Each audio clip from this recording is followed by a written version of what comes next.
Yeah, so just to show everyone, this was the chart that was done by Dio, right? So very clean. I would say very professionally analyzed as well, right? Because again, the whole idea about putting your analysis and the label in is to communicate the idea with fellow traders. And then once I look at this, I can understand what he is looking at, right? What is his perspective. And overall, I kind of agree with that as well, right? Because we see very clear impulse correction. We still expect one more drop, okay? With the fib expectation over here as well. And of course, a bigger tree wave in A, B, C, right? So everything seems very clean, okay? So the question over here is, I think in relation to Bitcoin halving, right? Since Bitcoin halving has took place, and Bitcoin seems to be overall bullish from there, right? I think the question is more like Ethereum seems to be like the opposite, right? So the question he has over here is, looking at the chart the wrong way. Am I wrong? I would say overall this chart seems to suggest bearishness, right? So I'm fully aligned with what you have done. Okay, so short term it may actually come down a little bit more. Now bear in mind, Bitcoin rally doesn't necessarily mean that Ethereum needs to go up, right? You want to look at each individual asset as it is.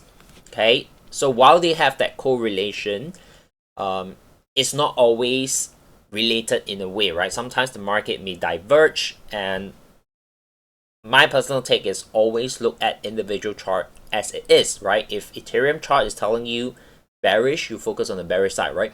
If Bitcoin chart is telling you bullish, you focus on that, okay? Don't let Bitcoin chart impact your analysis on Ethereum. However, you still want to potentially factor in correlation, right? The fact here is, if today you understand market correlation, you add that as an additional layer of your analysis, which means after you look at the chart, if Ethereum is telling you down and Bitcoin is telling you up, and you understand that most of the time they have a positive correlation, right? What does it mean? Okay, if today you're selling Ethereum, maybe you want to be a little bit cautious. That's about it, right? It doesn't mean that you force a view on Ethereum because of Bitcoin. Okay, that's the last thing you want to do. Okay, so I hope that kind of clarified that. And of course, you mentioned over here, if I'm right with the analysis, will the fundamental override the technical, right? So let me share with you how I would approach this, okay? Let me jump over to Ethereum. Okay, let me clean up a little bit, right? So the development of Ethereum here doesn't look very bullish, okay? Now, I think that's very obvious because if you just look at Bitcoin, this push up, okay, let me clean up the chart a little bit, right? Bitcoin push up here carries momentum. Ethereum push up here did not carry as much momentum because they haven't even really break this structure.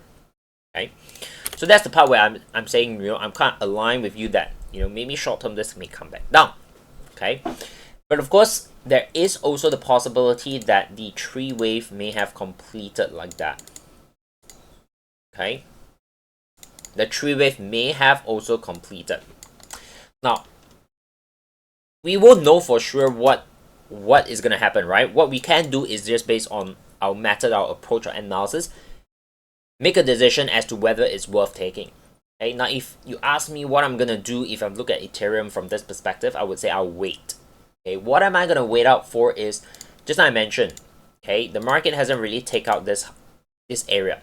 Okay, number one, I would want to, if I want to buy, right, I would want to see a market break through that with momentum, and then I'll wait for the pullback.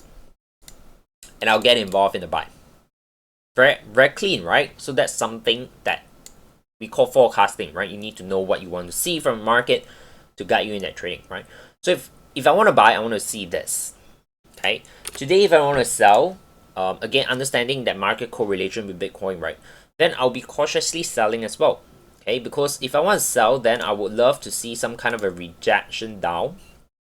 If I'm very safe and conservative, then I want to wait for a pullback, smaller time frame, and then if I'm going to sell it, I'm probably just going to target where this previous low is and follow that thought process, right? Okay, so again, you may want to analyze the chart with the approach of having multiple scenario, right? Like scenario 1, if this happened, what am I going to do, right? Scenario 2, if this happened, what am I going to do? Or you can flip it in another way and put it in a perspective where today if I want to buy, what do I want to see? Today if I want to sell, what do I want to see? Okay, if I don't see either of this, then I won't have a buy and I won't have a sell. Okay, so you want to have that kind of thought process as you approach your analysis and trading. Okay, so hopefully that helps. Okay, yeah, so just to point that out, this analysis is perfectly aligned, right?